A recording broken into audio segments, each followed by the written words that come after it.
breasted Mother Moon, and a subtle glitter band of twinkling stars. Can anybody see the stars through the roof? I think we got two more. Peeking through from the heavenly spheres to this temporary, transient human realm. Naked, undefended against the elements, we sit in the sukkah of peace, unprotected and vulnerable to the face of life's ever-changing transitions, knowing one turn of the cosmic clock, one subtle stopped heartbeat, an unanticipated wind of change, death, divorce, destruction, hurricane, shadow eruptions of hell, fire, flood, fatality, or fanaticism, or any one of a million other maybes can wipe away this moment, this life, this most fragile sukkah, this life story we call our own, and bring in its wake who knows what, where, why, or why not. All I can do is live with the unfolding of the blessing and the curse, and choose life as well as I am able to.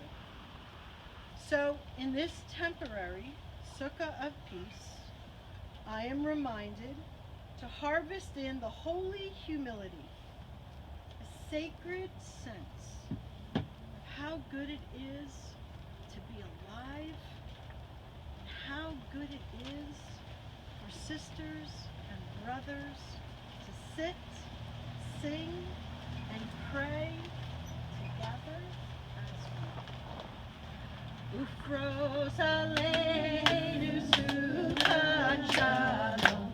Ufros aleinu sukkot shalom. Ufros aleinu sukkot shalom. Ufros aleinu sukkot shalom. So Sukkot, we sit in this sukkah on Sukkot. The commandment is to live in the sukkah, to sit in the sukkah.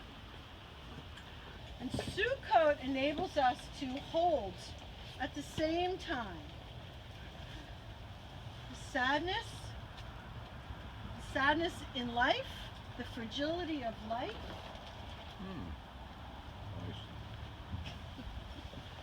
the sadness for people that don't have a place to live, we're asked to live out here, to connect us with those that live out there and don't have shelter, don't have peace.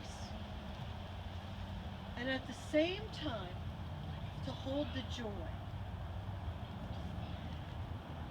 This holiday, the 7-day holiday, is called the Festival of Rejoicing. So Judaism asks us to hold the sadness of the reality while we lean into the joy. So I invite you to look around for a moment, to think about, to feel what it is that you feel joy for. What brings you joy?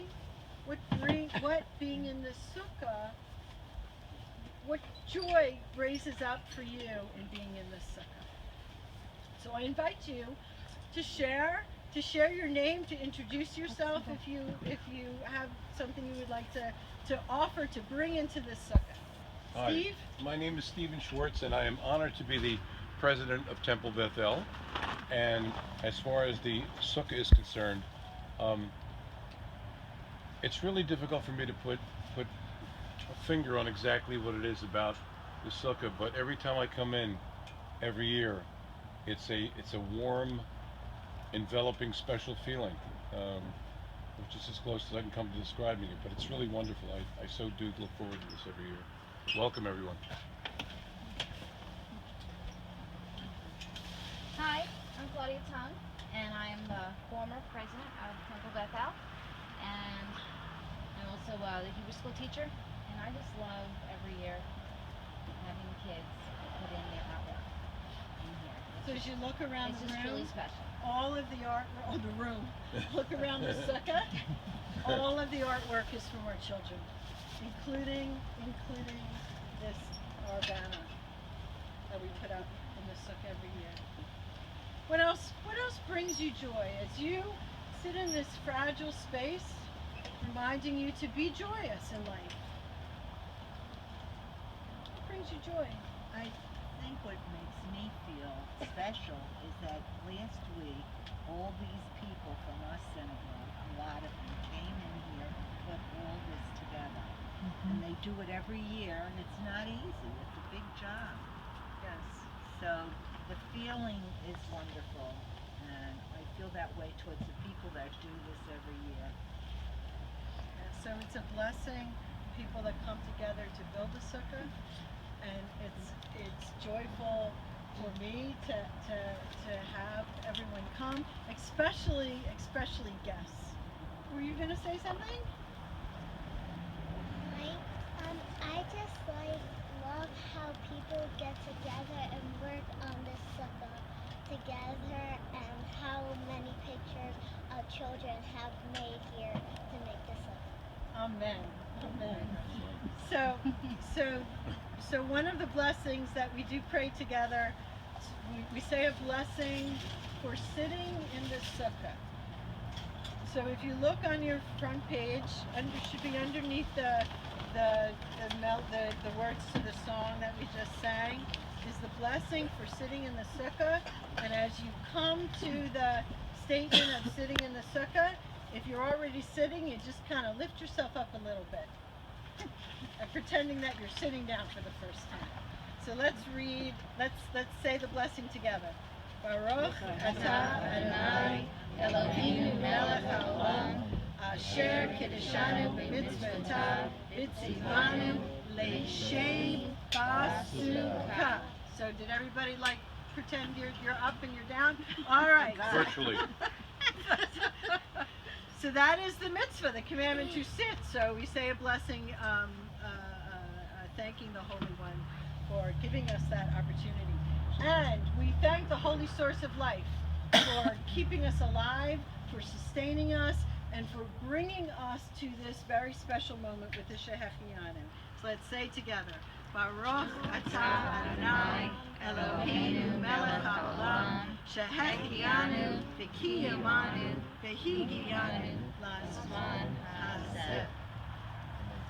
So a little later, if you turn your page, there is a blessing for shaking the lulav and etrog, which generally not done in the evenings, but if there is an interest later on, what we usually do is go outside and stand in a circle and shake the lulav and etrog, and we say the blessing at that point. So actually, those who've never seen a lulav and etrog, we're commanded to shake the four species. And this holiday also celebrates the season of our rejoicing as well as unity, because each one of these species, these are all live species. This is an etrog from Israel. They're all from Israel. In one tradition, represent all different kinds of Jews, represent all different kinds of people, represent different kinds of parts of ourselves and our body. The lulav represents the spine. The etrog represents the heart. Some say it represents the mind. And when we shake the lulav and etrog, we bring it together. And we shake it as one. And so it is a holiday that's honoring and celebrating unity. That we all of us we're all different, and yet we come together as one in unity. On the not everybody has the same page, but you see where it says entering the sukkah? May this sukkah.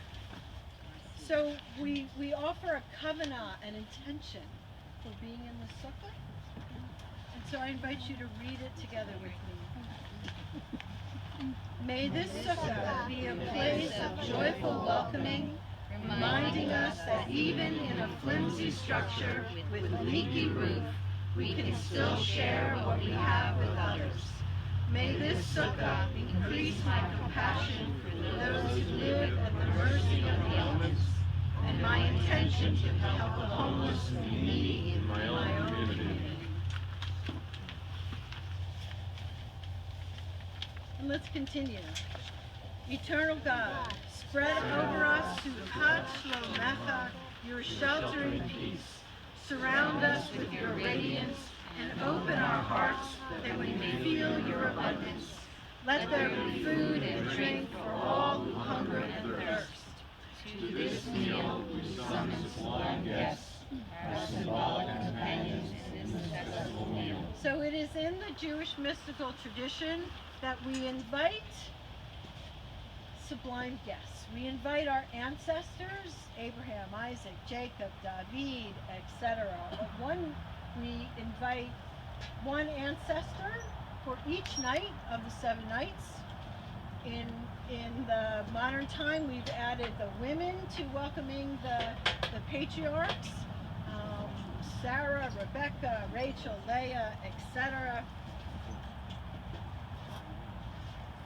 So we connect ourselves to the spirit of our ancestors, as well as the tradition that goes back to biblical days, 3,000 plus years.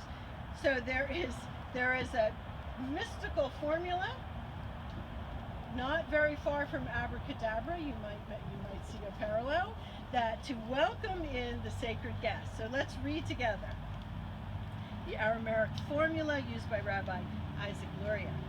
Enter, exalted sacred guests. Enter, exalted sacred ancestors. Be seated, exalted guests. Be seated, faithful guests. So according to Maimonides, it is a religious obligation to invite guests to the sukkah. Quote, while eating and drinking himself, one is obligated to feed the stranger, orphan, and widow, along with the other unfortunate poor. One who is not enjoying a mitzvah, but rather his stomach. When we go inside, we'll go inside and get some food. Before you leave, we'll bring them downstairs, but sort of all around the synagogue are envelopes for Mazon, which is a Jewish organization that feeds the poor, and feeds Jews and non-Jews, it doesn't matter. I invite you to please take one of those envelopes and make a donation to Mazon. And if you'd like, you could also take an envelope that should be next to it. If you'd like to make a donation to Temple Bethel, I'll put a little plug in there for us this way, so we can do this again next year. That all being said, I'd like to invite all the guests that are here today with us. And I'm going to go around and invite you to introduce yourself. And if you would like, or anyone else would like, to welcome in for yourself any guests, any of your ancestors, living or not living, that you would like to bring their spirit, their intention into this joyful, holy, sacred space. So why don't we go quickly around the room and introduce ourselves, and let us know where you're from, and if there's anyone you'd like to welcome into the